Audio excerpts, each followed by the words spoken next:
dedicado mucho tiempo al estudio de México prehispánico, el doctor Raúl Valadez y su grupo de trabajo, hoy nos presenta la ponencia de la conocimiento del Guajolote en México y posteriormente un trabajo también de conjunto de Lámina. No voy a extender más que decir que el doctor Raúl Valadez es uno de los expertos únicos jugadores de lo que llamamos hoy carácter, de manera que lo dejo en no me da un aplauso para esto.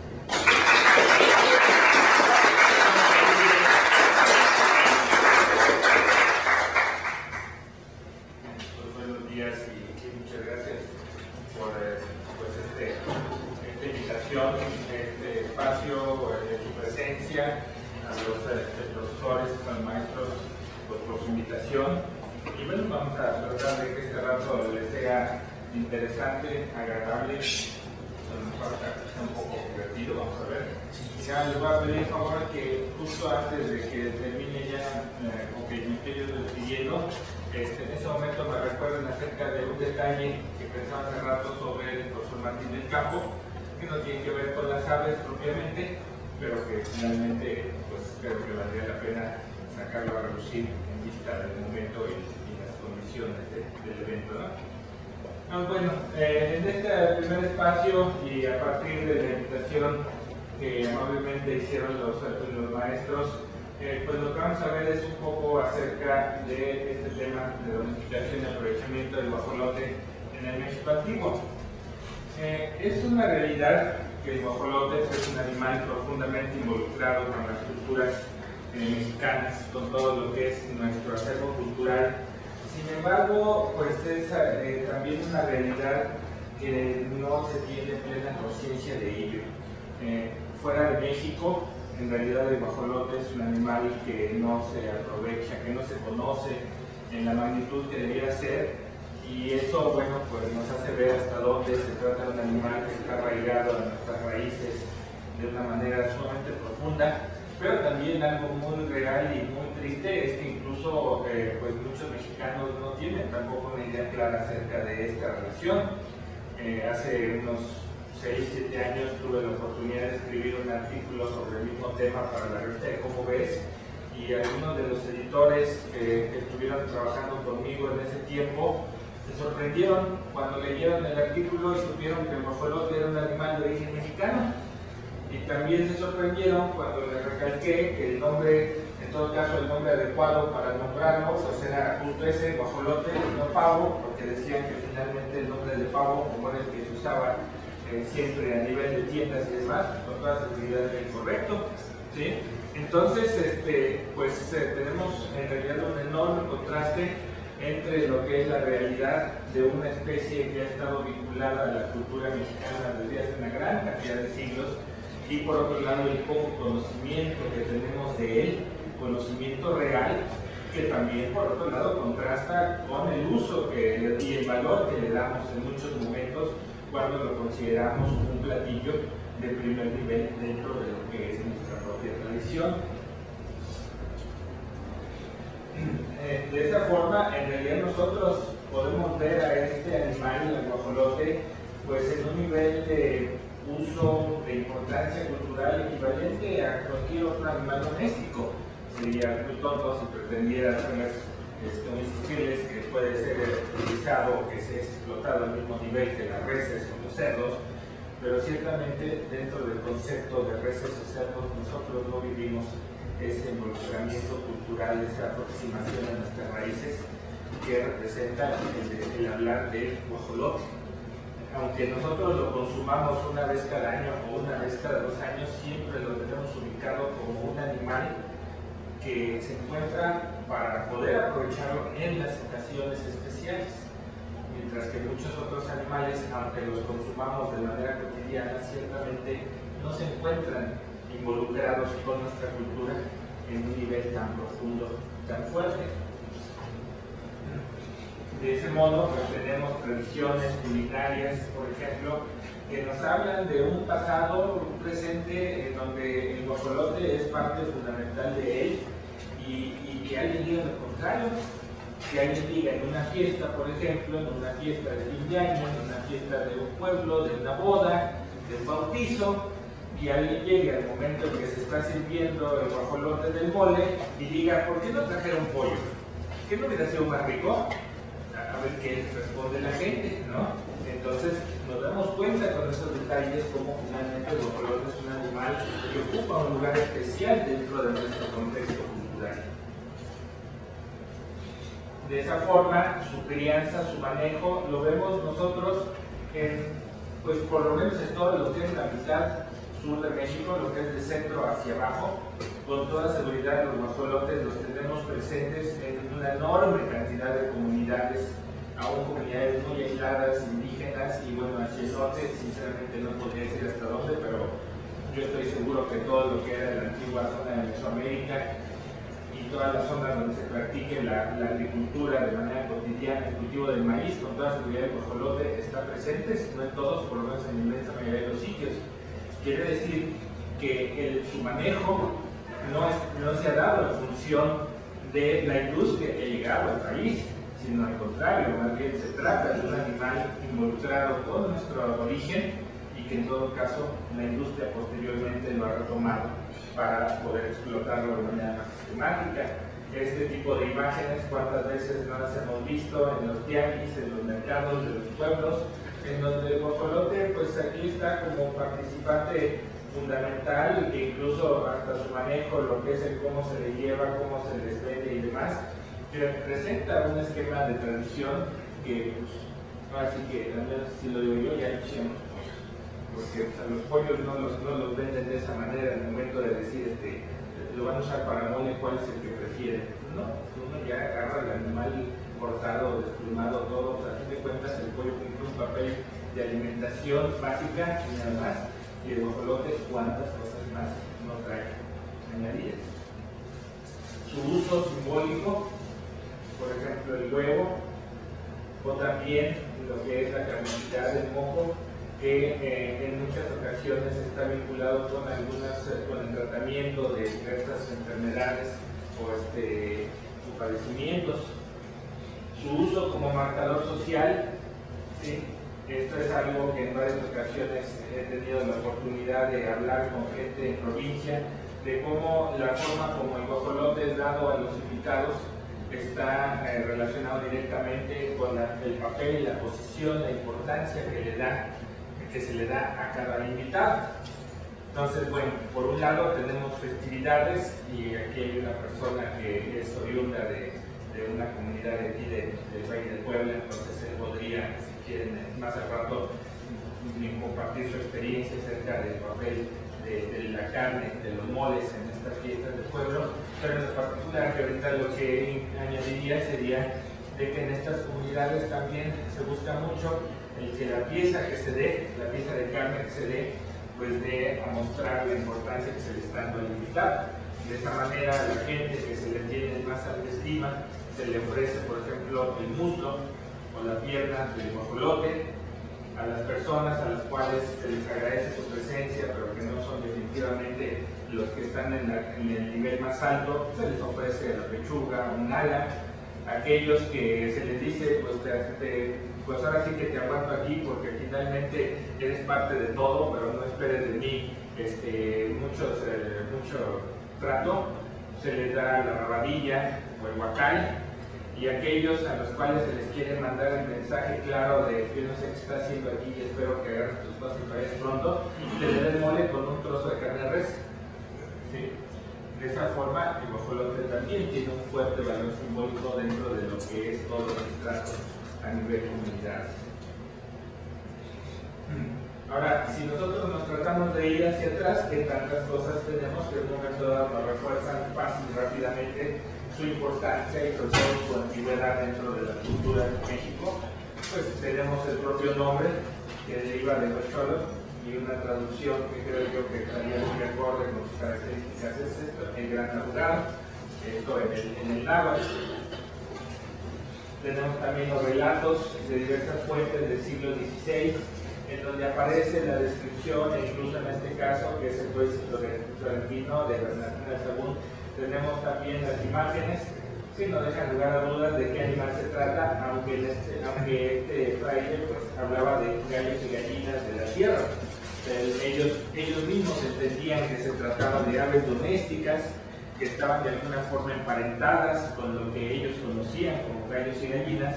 Entonces, bueno, pues ante esta falta de información de qué tipo de animal era esta, pues la única manera de igualarlo rápidamente era diciendo: nosotros tenemos gallos y gallinas, ellos también tienen gallos y gallinas. Y en obras como esta tenemos el facsímil del Códice Florentino en el Instituto de Investigaciones Antropológicas. Pues hay descripciones tanto en español como en náhuatl de cómo es que se le manejaba. Tenemos también a partir de obras como este mismo Códice Florentino relatos acerca de platillos que comía la élite mexica. Esto es gracias a algunos trabajos recientes que se han realizado para tratar de explicar todo lo que es el mundo de la gastronomía y de la alimentación a partir de fuentes de estos. Se ha visto como en parte de esta obra del Códice Florentino hay relatos muy extensos en donde se describe a detalle cuáles eran los platillos que comían los gobernantes de México Tenochtitlan, y lo más sorprendente de todo es la enorme cantidad de ocasiones en las cuales se cita al guajolote como parte fundamental de esas recetas. Curiosamente uno pensaría que estos animales como los venados o por ejemplo los perros podrían haber estado muy metidos en estas cuestiones culinarias, pero resulta que no. La fuente de carne principal dentro de todos estos guisos eran los guajolotes. Y esto por otro lado va muy acorde con un hallazgo que se hizo a final de los 90 y que tuvimos oportunidad de estudiar en el laboratorio de paleontología sobre restos de animales que habían sido encontrados en basureros y rellenos de una unidad residencial perteneciente a los gobernantes de Texcoco. Ese estudio se hizo por esos años, 2000, algo así, y lo que se encontró fue una enorme cantidad de restos de guajolote que incluso por la forma como quedaron distribuidos nos dio la oportunidad de proponer que los animales llegaban al palacio, ahí se descuartizaban, se preparaban, pero los gobernantes tenían sus piezas preferidas, que eran sobre todo los muslos, la pechuga, ¿sí?, y las piernas, mientras que otros pues más bien quizá quedaban para la servidumbre o para las demás personas que trabajaban ahí en estos palacios, como por ejemplo eran las patas o las alas.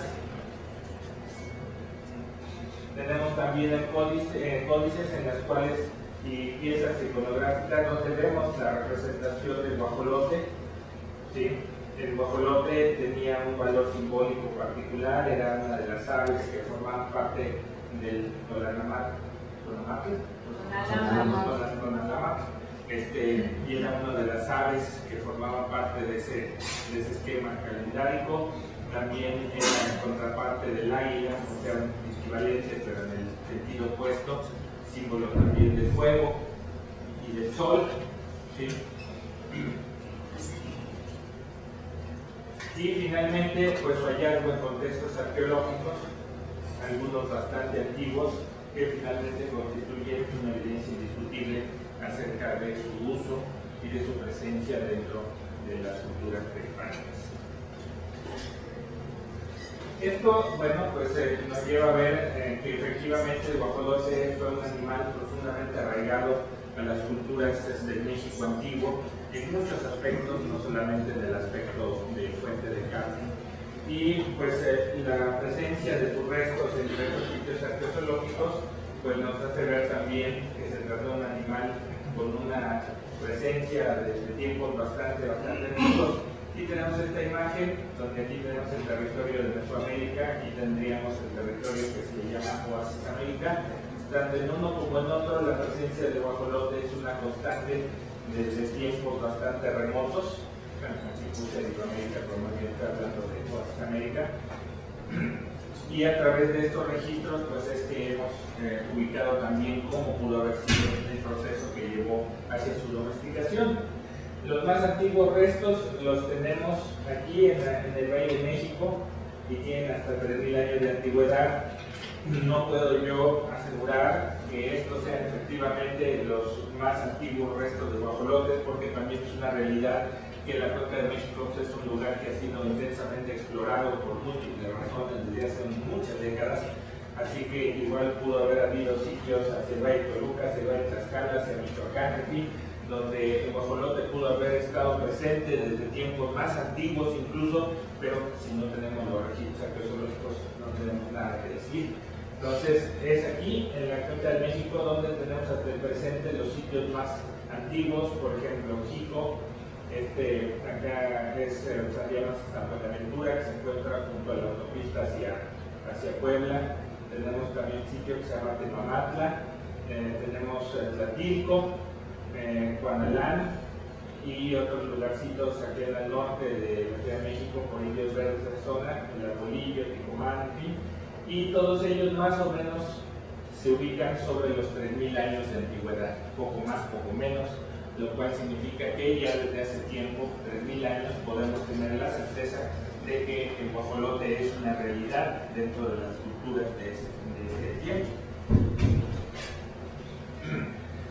Todas las características, tanto de los animales silvestres como los domésticos, pues nos indican que el guajolote silvestre, también el Aedes aegypti, pues es el ancestro directo del guajolote doméstico.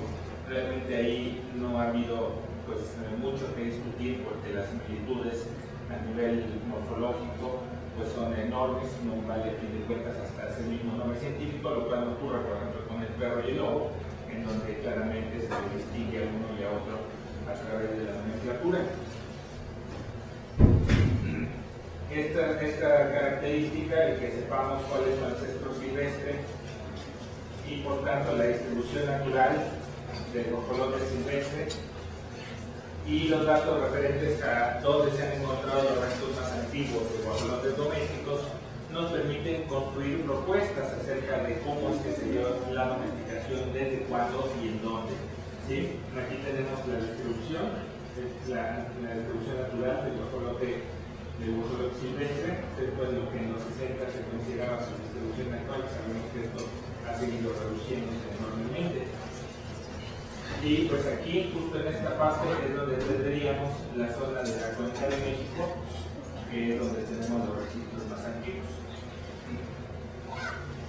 Ahora, para poder entrar a esta parte de cómo es que se puede haber llevado por su domesticación, es muy importante dejar en claro que en la actualidad ya tenemos elementos suficientes para poder ver este proceso de domesticación desde la perspectiva biológica y dejar a un lado todos los esquemas tradicionales en los cuales se consideraba que la domesticación era un proceso puramente humano, que el hombre era el motor impulsor de todo el proceso, que el hombre era el que se encargaba de llevar a cabo todos los eventos que en un momento dado conducían a la domesticación, que en realidad los animales pues no tenían nada que hacer más que esperar a que les pusieran la soga en el cuello y dejarse jalar. Ahora el esquema que domina es exactamente lo opuesto. El hombre no tuvo más presencia dentro de estos procesos de domesticación que el estar presente junto con toda la alteración que produce, y que en realidad fueron los animales quienes llevaron a cabo el proceso que derivó en su domesticación. Y parte fundamental para entender esta propuesta es esto: animales que llevan a cabo una adaptación paulatina dentro de los espacios que el hombre está controlando. Para esto, un aspecto fundamental que hay que entender es que el animal doméstico, digamos así, es un animal que lleva un largo proceso de adaptación del hombre, de adaptación al ámbito humano, a la presencia humana, a través de una reducción paulatina de la adrenalina. Este es el punto focal desde el punto de vista fisiológico.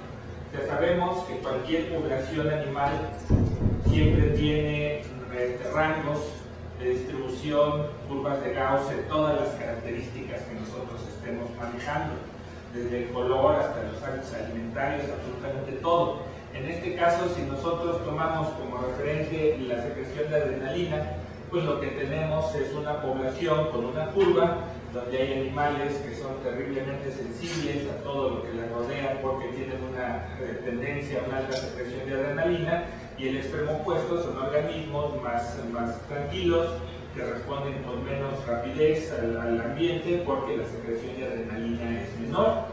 ¿Sí?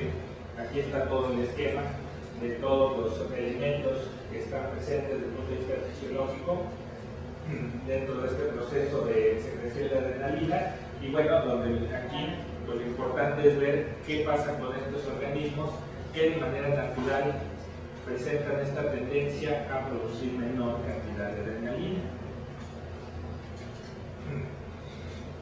Si tenemos un territorio humano, como el que veíamos un par de diapositivas antes, donde tenemos el hombre, el campamento humano, todo lo que en un momento dado representa sus actividades, pues ciertamente los organismos que penetran ese territorio pues necesitan tener algo que les facilite el tolerar la presencia humana, y ese algo es menor cantidad de adrenalina, menor secreción de adrenalina. ¿Sí? Si esto es seleccionado positivamente a través de un elemental proceso de selección natural, los individuos que tienden a esta situación de menos secreción de adrenalina van a ser seleccionados positivamente, y por tanto al paso del tiempo llegará un momento en que este va a ser el esquema dominante, poca secreción de adrenalina. ¿Sí? ¿Qué ocurriría en un caso como el que estamos mencionando? Si hay un animal como guajolotes silvestres que penetran al territorio humano, al campamento humano, bueno, obviamente va a haber desventajas, por ejemplo, el que se les case con más frecuencia, pero también puede haber ventajas, como que, pues por ejemplo, menos competencia, porque posiblemente muchas otras especies que podrían hacer uso de ese territorio humano para buscar alimento, no lo pueden hacer porque no tienen la facilidad de poder disminuir la secreción de adrenalina. Acá estoy hablando a nivel poblacional, no estoy hablando a nivel individuos. ¿Sí? También más alimento, si hay menos competencia, hay más alimento. También menos depredación, porque finalmente la alteración que está llevando a cabo el hombre sobre ese territorio elimina muchas de las especies que ahí vivirían de forma natural. ¿Y cuáles son las que quedan? Las que son tolerantes a la presencia humana, las que tienen menor secreción de adrenalina. Entonces, si ven ustedes en este esquema y lo ubicamos desde la perspectiva de la selección natural y desde la perspectiva poblacional, pues en realidad sí es un proceso que en un momento dado puede verse lógico desde la perspectiva biológica. ¿Sí? Resultado de todo esto, el paso del animal silvestre al doméstico, llamándole doméstico a un individuo que va a cubrir todo su ciclo de vida dentro de ese espacio que controla el hombre, hasta que llegue a un punto en el cual incluso sea factible su manejo por parte del hombre sin que esto le produzca una alteración enorme. Y esto en realidad no es un proceso que esté ajeno a nuestra vida cotidiana, lo podemos ver en la actualidad sin mayor problema. ¿Cuántas de las aves que en la actualidad habitan la zona urbana de la Ciudad de México están ya tan terriblemente adaptadas a la presencia humana, tienen un nivel de adrenalina tan terriblemente bajo, que cuando están en medio de la calle y pasa un coche, levantan el vuelo cuando está el coche a 30 centímetros, o yo creo que ya en algunas ocasiones ya lo que hacen nada más es bajar las patas y esperar que el coche pase encima de ellos. Esto hace 20, 30 años, ¿cómo no lo veían? ¿Sí? Estos procesos de adaptación que viven todas estas especies de aves, principalmente a la presencia humana dentro de la zona urbana, es el mismo proceso de adaptación, es un proceso de adaptación al ámbito humano por la ventaja que ofrece el vivir dentro de este territorio humano. No tienen mucha competencia, tienen una enorme cantidad de alimento disponible, prácticamente no tienen depredadores naturales.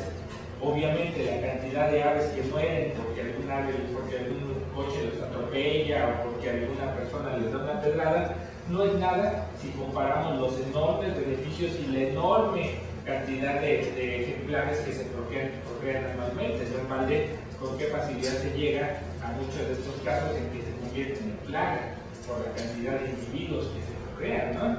Y ya estamos llegando a otros puntos en donde ya prácticamente vemos a estos animales en el plan de rebeldía o de quererse poner a tú por tú con uno. Por ejemplo, mi hija me decía que aquí en Villa Olímpica estaba haciendo un trámite de un pasaporte y mientras esperaba se sentó con una bolsa de papas y se acercó una ardilla, se le subió a la pierna y empezó a rascarle la bolsa porque quería que diera papas. ¿Sí? Y hasta lo grabó con el celular, o sea que ahí se ve toda la imagen de cómo ya en la actualidad los animales que están adaptados a la presencia humana en el ámbito urbano llegan a niveles que uno mismo se sorprende, ¿no?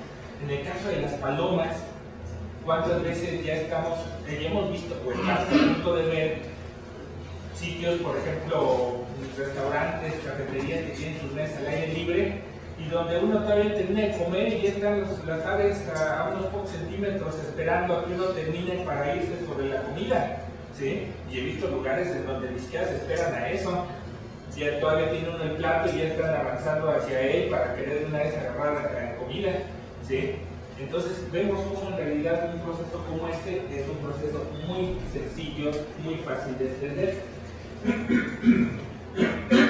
De acuerdo con esto, tendríamos un territorio humano, aquí está el campamento, donde tenemos una especie que tiene la facilidad de que algunos individuos pueden adaptarse a la presencia humana.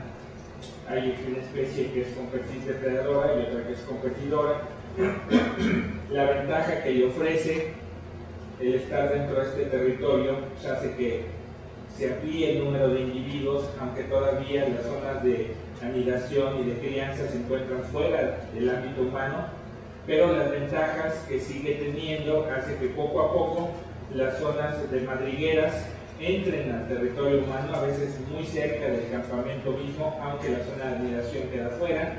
Posteriormente se da la ruptura entre las poblaciones porque obviamente llega un momento en que ya los animales que están adaptados a este territorio pues ya hacen su vida completa dentro de él, mientras que los individuos que no tienen esa posibilidad de tolerar esa parte de la población que no puede adaptarse a este esquema, pues se queda ya entonces fuera. Quizá este individuo ya hace toda su vida aquí adentro, aunque todavía miran en el exterior, y posteriormente pues ya se crea un esquema en donde ahí sí el hombre interviene porque se da cuenta de los beneficios que tiene a su alcance y que ya es prácticamente todo, ya todo está hecho, y de esa forma pues lo que hace ya es tomar control físico de los organismos y llevar a cabo selección artificial con ellos para entonces sí ya manipularlos a su conveniencia. Y este sería un esquema que estaría muy apegado a las circunstancias que estarían vinculadas con el guajolote. Si nosotros nos ubicamos en la zona donde tenemos los registros más antiguos, pues este podría ser bien uno de los puntos en donde se pudo haber llevado a cabo este proceso de domesticación. Como les digo, no hay la certeza de que sea el único punto, pero lo que sí es lógico es que se hubiera dado dentro de un espacio donde fuera el límite natural de la distribución de la especie. ¿Por qué? Porque sabemos que en esas circunstancias es más factible que los organismos tengan la flexibilidad o deban de tener la flexibilidad necesaria para poder adaptarse a nuevas condiciones. Entonces, este punto del centro de México bien queda ubicado dentro del espacio donde pudo haberse llevado a cabo este proceso hace unos 4.000 años. En esta época, hace 4.000 años, los grupos humanos que habitaban el territorio mexicano se organizaban en lo que se le llama macrobandas estacionales, que eran conjuntos grandes de cazadores-recolectores que practicaban la agricultura de manera muy rudimentaria y el nomadismo. Entonces avanzaban determinado espacio, se quedaban en un lugar donde veían ventajas, si era época de lluvia o veían la posibilidad de hacer cultivo muy rudimentario, lo llevaban a cabo y se mantenían en ese espacio durante varias semanas o meses hasta que las condiciones mismas cambiaban y entonces se iban a otro lugar. Y ese sería el esquema de vida que estaría relacionado, bueno, más bien que pertenecía a la época en la que probablemente se llevó a cabo la domesticación del guajolote. Aquí tendríamos un proceso, se ha visto de otra perspectiva perspectiva de cómo se llevaría a cabo esta domesticación. Lo que yo le llamo factor ambiental primario, pues sería aquel aspecto que en un momento dado sería el motor impulsor del proceso y que en este caso como la búsqueda de alimento en las épocas secas y que impulsaría a las parvadas de guajolotes silvestres a acercarse a los cultivos y basureros en busca de alimento. Esto haría que algunos guajolotes silvestres se acercaran al territorio humano de manera ocasional. El hombre les cazaría, pero como hay menos competencia y depredación natural, pues de todas maneras siguen presentes ahí los guajolotes. Algunos no podrían vivir mucho en el espacio, en ese espacio, no podrían tolerar la presencia humana y por tanto seguirían siendo parvadas de guajolotes silvestres que vivían en los alrededores del territorio humano, pero que eluden al hombre, mientras que habría otras parvadas que podrían acostumbrarse a la presencia humana y por lo tanto poco a poco irían haciendo gran parte de su vida diaria dentro de este territorio humano. A esto yo le llamo habituación. Dentro de este grupo habría aquellos que tendrían sus nidos fuera del contacto humano, mientras que habría otros que podrían anidar al margen de este territorio porque sus propias características les favorecen esa conducta.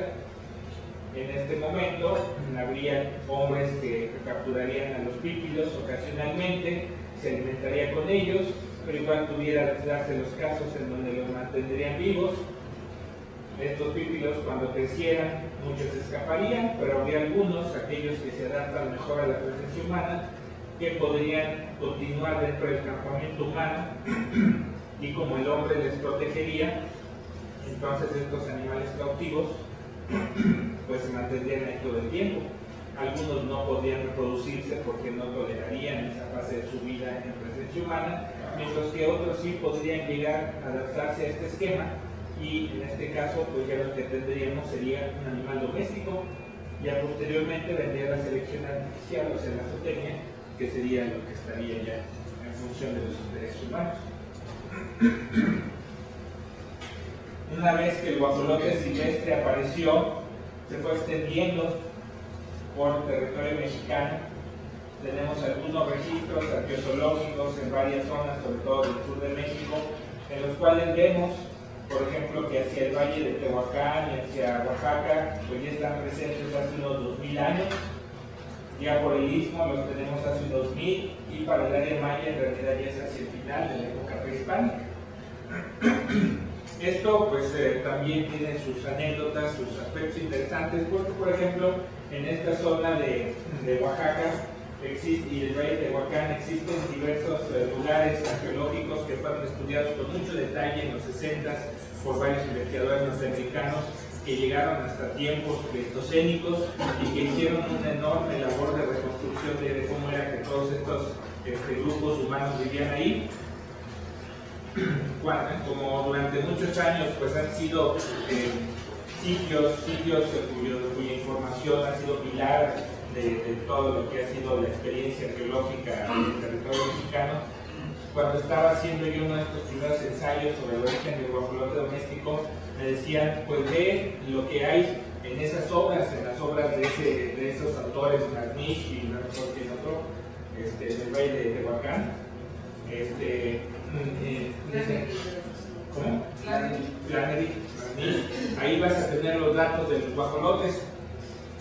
Pues fui a buscarlos y resultó que los datos pues eran antiguos, pero no muy antiguos, eran 2000 años antes del presente. Entonces de ahí me di cuenta que los materiales de la cuenca de México eran en realidad mucho más antiguos y cuando les mostré estos datos a quienes habían perdido el trabajo, dijeron no, es que estás equivocado porque lo más antiguo está ahí en el valle de Tehuacán.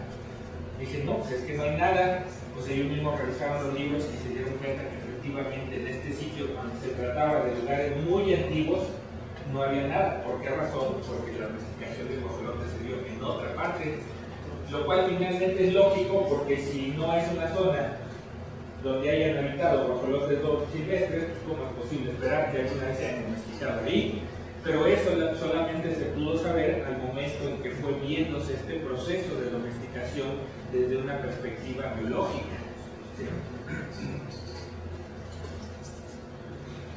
Aquí, sobre todo en estos datos que tenemos de la Cuenca de México, en las épocas más tempranas, del formativo le llamamos, los guajolotes están involucrados con la alimentación y muchas veces en actividades religiosas. Es muy normal que los asentamientos humanos de aquí, de esta zona, si pertenecen a esta época del formativo, en los entierros tenemos guajolotes que son colocados como parte de la ofrenda. Sí, incluso ha habido ocasiones en que se han encontrado entierros como tales de guajolotes dentro de ese contexto, ¿sí? Lo cual no se ve posteriormente. Entonces, cuando me dicen, es que estamos trabajando este sitio y aparecieron muchos huevos de guajolote, le digo, no es de informativo de casualidad. Ay, ¿cómo sabías? Porque el guajolote está muy presente, quizás por ser un animal que tenía poco de haberse domesticado, tenía un aura simbólica muy especial, muy fuerte para estas personas, de manera que estaba bien involucrado con aspectos simbólicos. En el clásico, el Teotihuacán, sería una imagen de Teotihuacán, su valor religioso se perdió y ya lo vemos de manera puramente utilitaria, casi podríamos decir que ahí apareció el concepto de Kentucky Fried Chicken, porque a los guajolotes los vemos en los basureros, los vemos a veces como instrumentos, como herramientas, pero difícilmente lo llegas a ver en un contexto donde aparece ligado a cuestiones religiosas. Parece como si efectivamente en ese tiempo el aspecto utilitario dentro de la urbe de Teotihuacán hubiera rebasado por muchísimo los aspectos simbólicos, de modo que toda esta parte del tipo religioso se perdió o quedó muy oculta. No obstante, en el norte, esta es una imagen del sitio de Paquimé, Casa de Grandes, Chihuahua. En el norte, el manejo dentro de este ámbito simbólico continuó con una enorme fuerza, más o menos por el siglo IX, X de nuestra era, que es el auge de este sitio de Paquimé. Los guajolotes están muy presentes, se les criaba, incluso la raza albina se creó ahí, en ese sitio, porque se tienen restos de plumas, ¿sí? Y lo que dicen los arqueólogos es que aparentemente no se usaba como alimento, sino solo para actividades religiosas.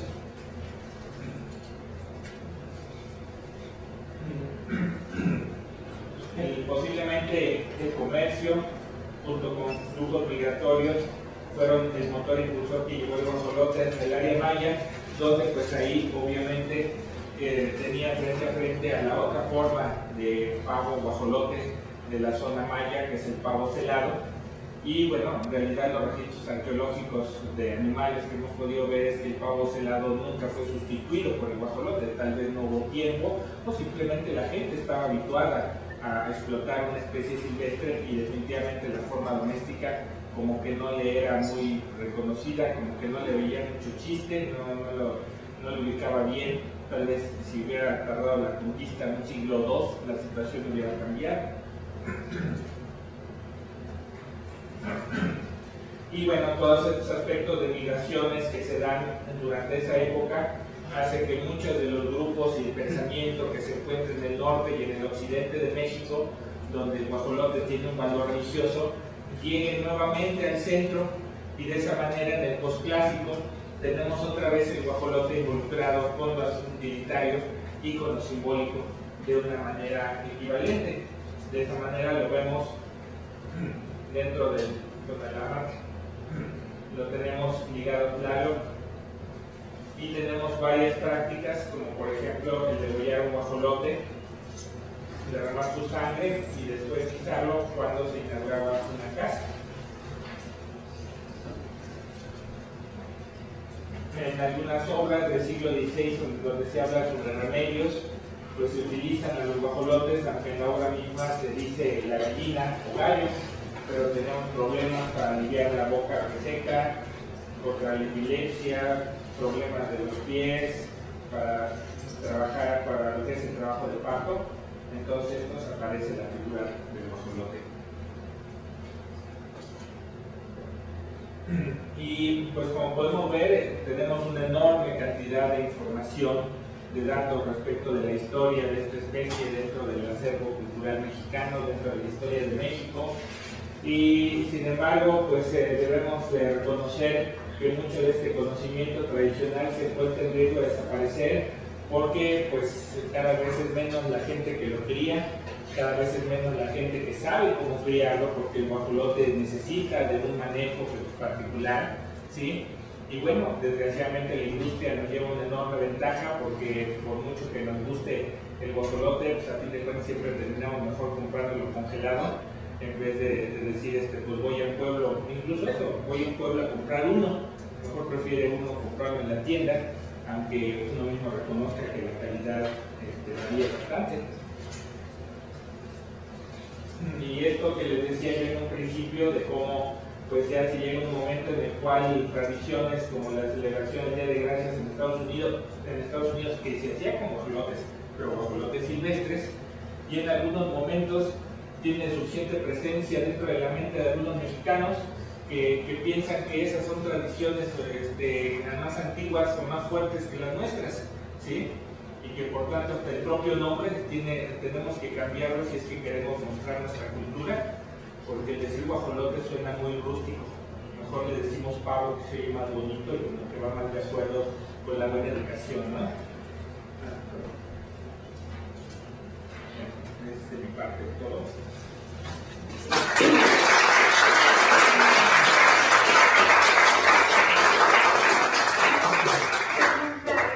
Mencionó que el musgo de guajolote que tenía unas propiedades curativas. ¿Sabe cuáles son esas? Bueno, ahí les quedo a deber, porque yo estaba comentando hace unos días con unas personas hablando sobre esta presentación y me dijeron, yo me acuerdo que mi abuela decía que el moco curaba ciertas enfermedades, pero y no te acuerdas de cuáles, y la verdad no me acuerdo, pero no sé si tú ubiques algo al respecto. Al contrario, yo creo que de enfermedades provoca que la virilidad del hombre se oiga para abajo al dar la pieza del moco, ¿no? Lo hacen a veces las esposas escondidas y le dan ahí dentro de la carne el moco. Entonces, a lo mejor entonces, por eso decía la abuela de esta persona que era un remedio, decía, para que no se me vaya, para que no me huele, para que no se huele. Entonces no es afrodisíaco, es antiafrodisíaco. Sería antiafrodisíaco. Sí. Profesor, hay una tradición con nuestros hermanos los indios del norte, la danza del sol. Inicio de esta ceremonia religiosa es cuando se va a cortar una rama. En el momento en que se corta una rama, esa rama es transportada por todos los guerreros. Se lleva esa rama al centro solar y se va a plantar como el árbol de vida. En el momento en que ese árbol va a ser elevado, desde un año antes se cría un guajolote y religiosamente se le hace todo el cuidado del año a que engorde y se presenta en esos momentos y es degollado, su sangre es plasmada en la base que va a ir al hoyo, se embarra completamente, el guajolote es plantado antes del tronco, se levanta del árbol, se tapa y ahí se llega hasta el año que entra.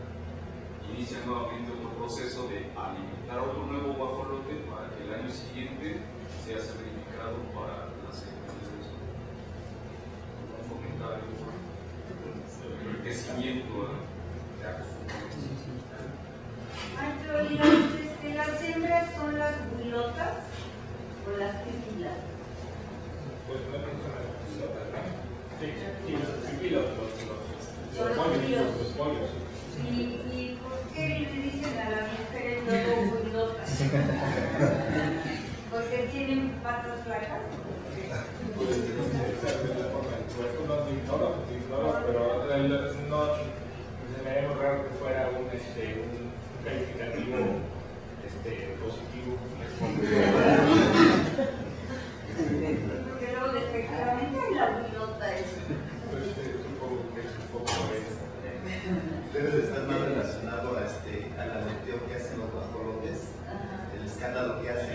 cargados y que, bueno, las mujeres escándalos, bueno, en ese sentido, ¿no?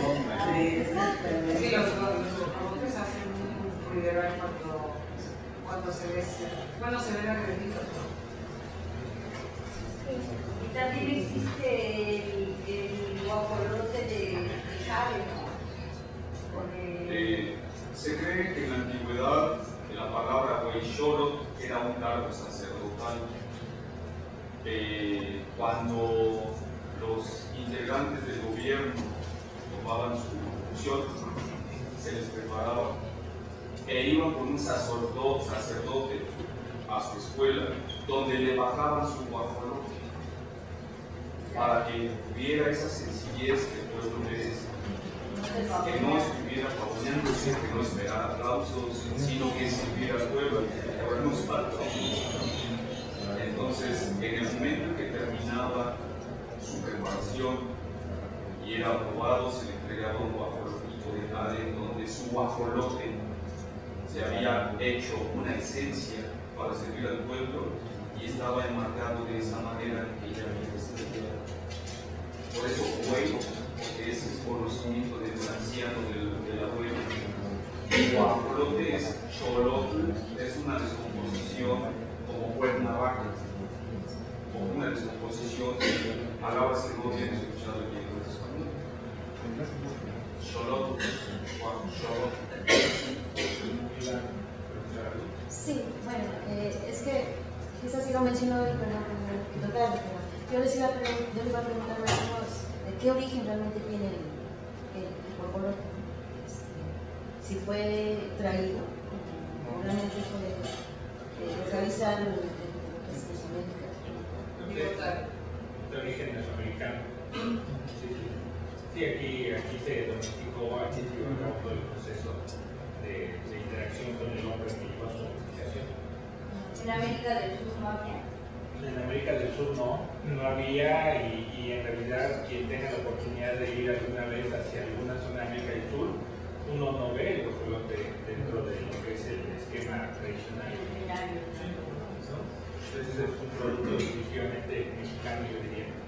Incluso las plumas, ¿no? Los luchadores, los buralistas, usan mucho la pluma de guajolote en sus sombreros según los lados que tenga el rango que tenga la persona que usa el sombrero. Se ven lindos. Hay uno aquí en la Y pues también quiero comentarles que mi compañero Gilberto Pérez, que en un ratito también está aquí presente, pues él es la persona que mencionaba que en su familia es cerca del Valle de Puebla. Entonces él muchas veces me ha platicado acerca de todo el esquema tradicional que se tiene allí en este lugar, acerca del manejo del guajolote, tanto lo que es su uso en las fiestas, como también lo que es su manejo, su crianza. Entonces, si en alguna ocasión hay oportunidad de abrir nuevamente un espacio con este tema, pues creo que a todos ustedes les parecerá muy interesante escuchar todo este acerca. Lo del maestro. Sí, para concluir. Una verdad. Del estrato del suelo al subsuelo, ¿a qué distancia se han encontrado los restos del Huayxolotl? Bueno, si hablamos nosotros de contextos arqueológicos, pues puede ser desde 10 centímetros hasta 1 metro, depende sobre todo de qué hay asociado. ¿Sí? Puede haber lugares que se encuentren muy erosionados, donde los tepalcates poseen materiales arqueológicos de hace 1500 o 1000 años. De ahí la profundidad no tiene un papel relevante, o puede haber otros lugares de excavación donde estamos a 1 metro de profundidad y todavía siguen apareciendo trozos de refrescos, ¿no? Desde los de refrescos. Entonces, pues depende del contexto arqueológico. Sí, exclusivamente eso, depende del contexto arqueológico. Entonces, los sitios que mencionaba acerca del formativo y demás, pues de lo que se habla son lugares donde hay cerámica, lítica, condiciones propicias para que en un momento dado se pueda definir la tradición cultural y con la tradición cultural de la probable antigüedad. Ese es el punto claro. Con respecto a lo que mencionaron, que los usuarios utilizan el guajolote, hay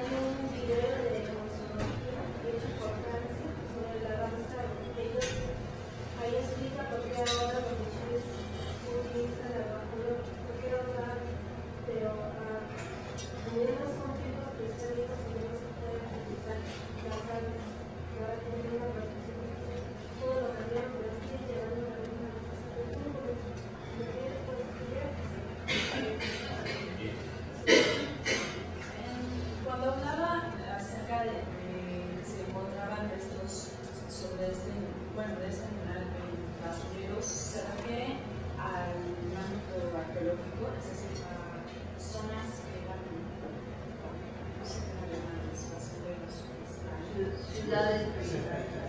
Bueno, sí, nosotros le llamamos basurero a un espacio dentro de lo que es todo el contexto arqueológico en donde se da la acumulación, se observa una tendencia a la acumulación de basura, la acumulación de materiales sin un ordenamiento específico, una acumulación que puede llegar a ser muy grande, pero de materiales rotos, trozos de cerámica, trozos de lítica, huesos, pero que todo está en un completo desorden y que entonces lo que deja ver ese espacio es como un espacio en donde se está arrojando material que no sirve, ¿sí?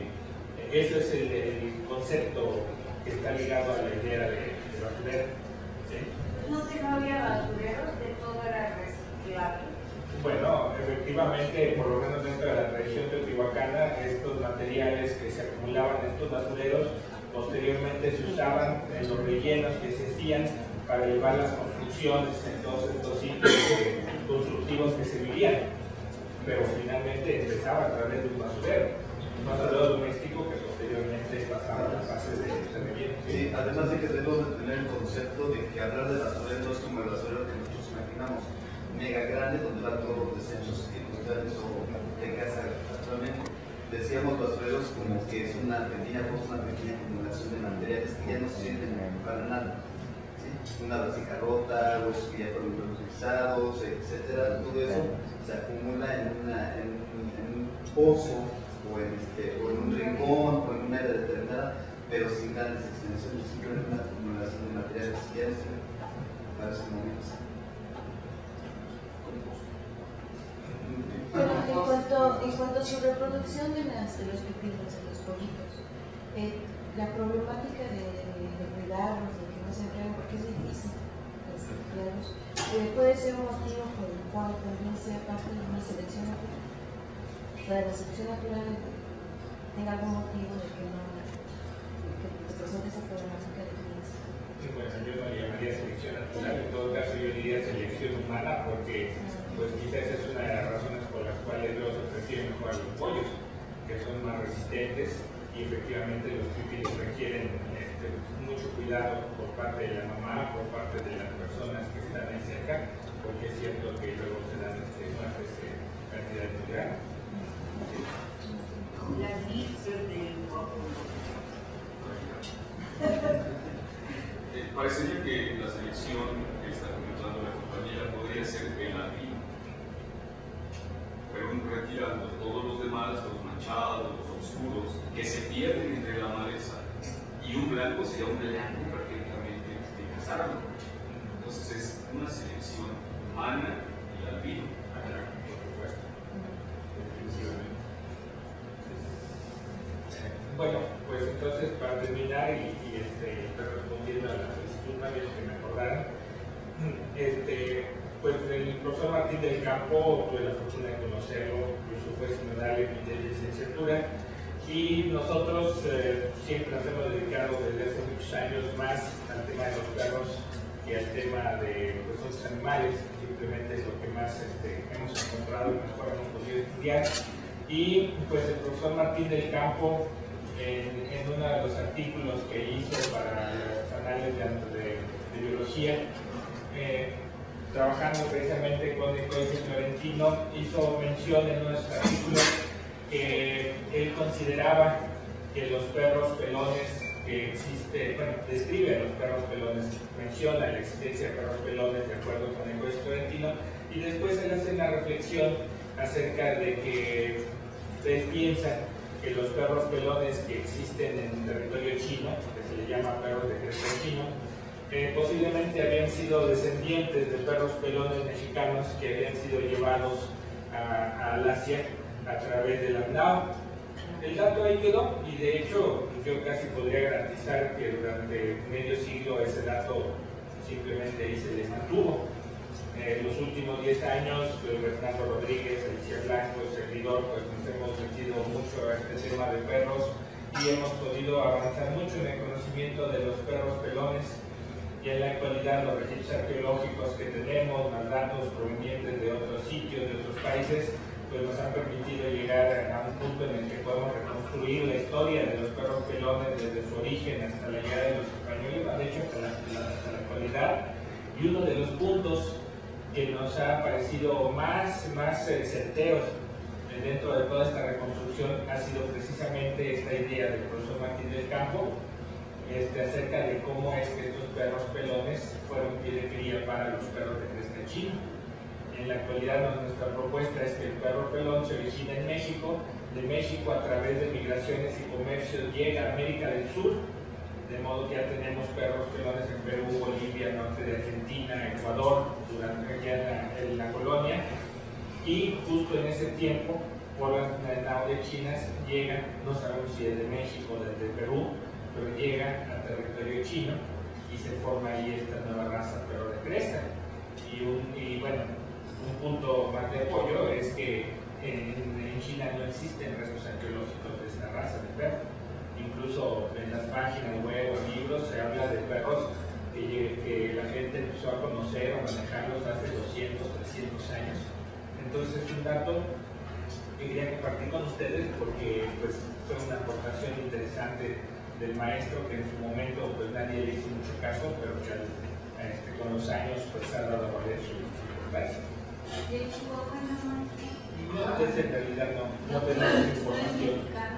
Tal vez, pero no tenemos información, no hay datos arqueológicos que nos indiquen cómo se originó o Es un misterio aún. Bueno, pues entonces parte es todo. Gracias mucho.